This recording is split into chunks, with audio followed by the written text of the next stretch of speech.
Welcome along to the Rugby Obsession Deep Dive. Great to be here. If you're fascinated by what makes a sports rivalry truly legendary, well, you're definitely in the right place today. We're diving into that massive clash between the Springboks and the All Blacks. We're using an article called Springboks versus All Blacks, a GOAT rivalry in numbers. GOAT, of course, greatest of all time. A big claim. It is, and our goal here is to, get under the skin of it beyond just the wins and losses and see what makes this rivalry just so iconic. Yeah, what makes it tick? Exactly. Yeah. And hey, if you enjoy this kind of deep dive, make sure you subscribe to Rugby Obsession. We do this regularly. Absolutely. So kicking off with that article, the first thing that really jumps out is how bold it is. How so? It straight up calls them the two greatest rugby nations in history. No hedging there. Right. Sets a pretty high bar from the start. It really does. It immediately makes you think, okay, why these two? What makes them stand out above everyone else? Yeah, it frames the whole discussion. And it's interesting, it doesn't just stick to history or stats. It brings in the player's view. You mean the Ashram Willems quote? Exactly. The former Springbok, he talks about growing up, and the dream wasn't just playing for the Springboks, it was playing against the All Blacks. That's powerful stuff. It shows it wasn't just another game for him, was it? Not at all. It was like the ultimate test, the pinnacle.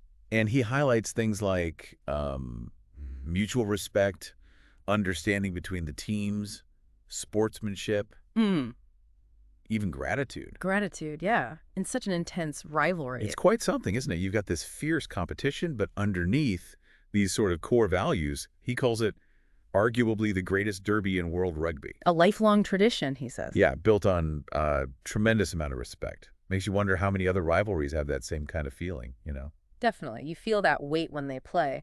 Now, the article also gets into the, let's say, traditional style. Ah, yes, the classic contrast. You've got the All Blacks known for that expansive, fast, flamboyant, flair-filled game, always exciting to watch. Right, the running rugby, the offloads. And then the Springboks, typically seen as more powerful and brutal, forward dominance, set-piece strength. But the article makes a good point, though. Which is? That these aren't like rigid boxes. It's not always flair versus power. True. Both teams can mix it up. Exactly. The Boks can play expansively when needed, and the All Blacks certainly know how to handle the physical side. They have to. That adaptability is probably key to why they're both so consistently good. No doubt.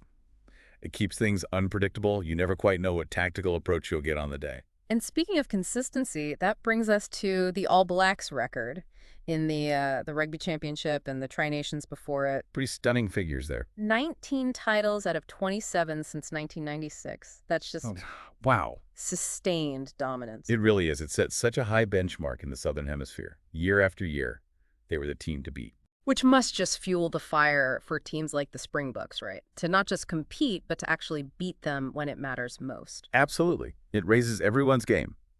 Or it forces them to try. And they have beaten them when it mattered most. Which brings us to the World Cups. Let's talk 1995. Ah, the big one. Ellis Park.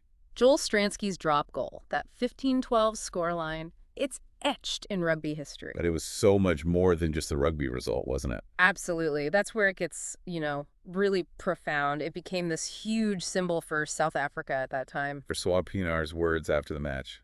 Chilling, really. We didn't have 60,000 South Africans. We had 43 million South Africans. Yeah, just captured the mood perfectly, the whole nation coming together. And those images of Pinar with Nelson Mandela holding the cup, it just transcends sport. Totally. It shows the power sport can have, that unifying effect. You don't see moments like that very often. Truly iconic. Okay, so 95 was huge for the Boks. Yep. But the article points out, looking at recent World Cups, the All Blacks have had the better of it overall in those tournaments. Yeah, 3 wins in the last 4 World Cup meetings, I think it said. That's right. They knocked the Boks out in the 2015 semifinal, for instance, and went on to win it. And 2003 quarterfinal, though England won that year overall. But then there's 2023. Yes. The most recent final.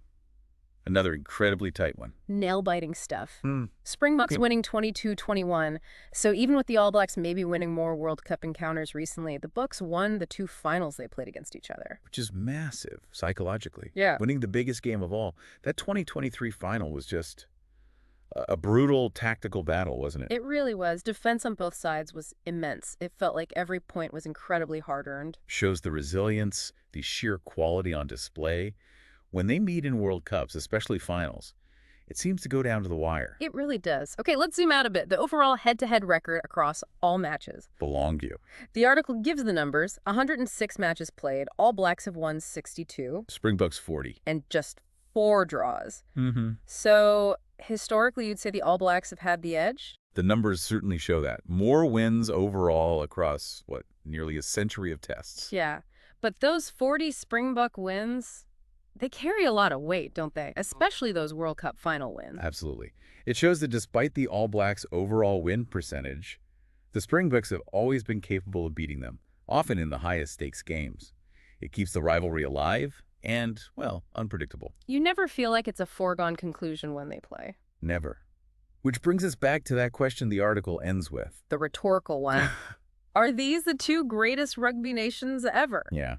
And reading through the points, the history, the impact, the answer feels kind of implied, doesn't it? It really does seem that way.